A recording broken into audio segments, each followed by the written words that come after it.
Uh, hello? Hello?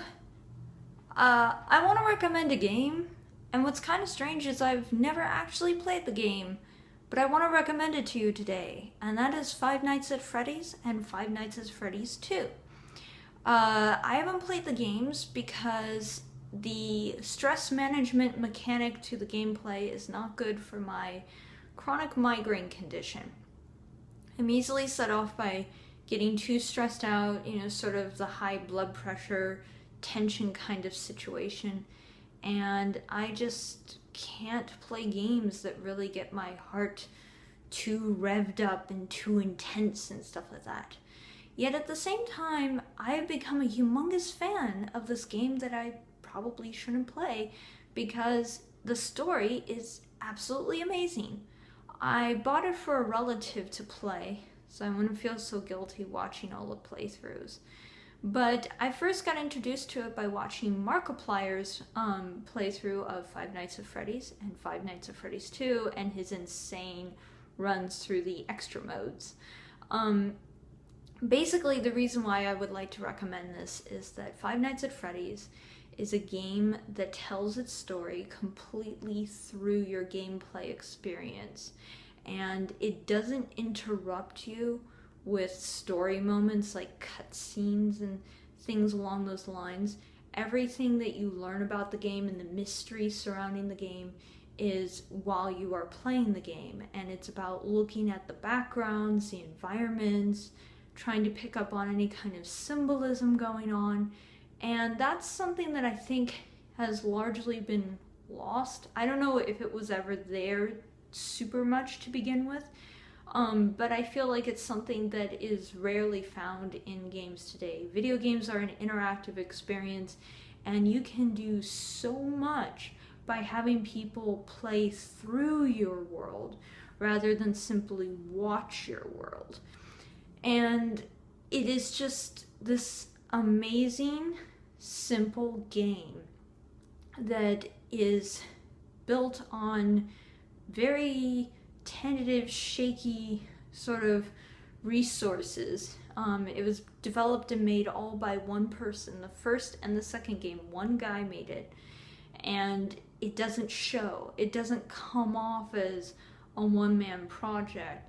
That explanation does help though when you start to overthink, like, why wasn't there more stuff? And it's like, oh, well, one guy made it. Oh, well, then it's amazing. And it truly is amazing in its own right, even if you don't know that. I am a huge fan of Silent Hill and Resident Evil and all those kinds of atmospheric horror games where you slowly become aware of the horribleness around you. And it's not necessarily the monsters that are scary, it's finding out the logic and the reasoning behind why the monsters are there, behind why everything's haunted, behind what's going on. That's truly the scary thing. And Five Nights at Freddy's as a universe has an amazingly simple, and when I say simple, I mean the scope is small. It's about a pizzeria with creepy animatronics. But the story makes so much creepiness and there are so many different angles. You can start to ask your questions like, are we getting into Isaac Asimov's, errors in the code kind of technology errors, sort of science fiction land, or are we strictly talking about some kind of a haunting?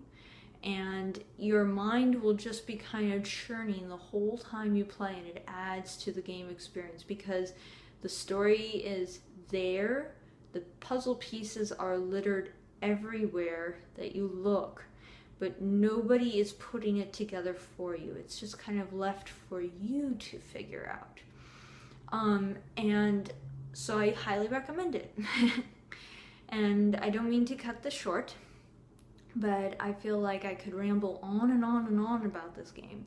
So what I would like to finish up saying is that this is a game for all the hardcore survival horror fans who are so angry that there isn't more good survival horror stuff out there.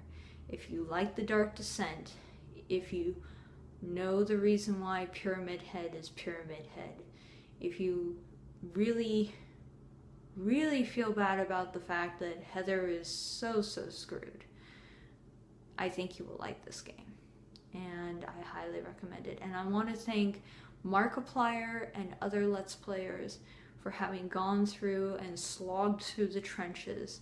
So people like me who could not really appreciate the game as a game because of physical limitations could appreciate it as an intellectual piece. I really, really am thankful for people out there who can do stuff like that, because otherwise I probably would have never really discovered this game. I probably would have looked at the gameplay footage and said, well, that's a game I can't play, and I would have walked away, and I would have missed out on a whole bunch of awesome. So thank you guys for doing that, and to everyone else, you better consider playing Five Nights at Freddy's.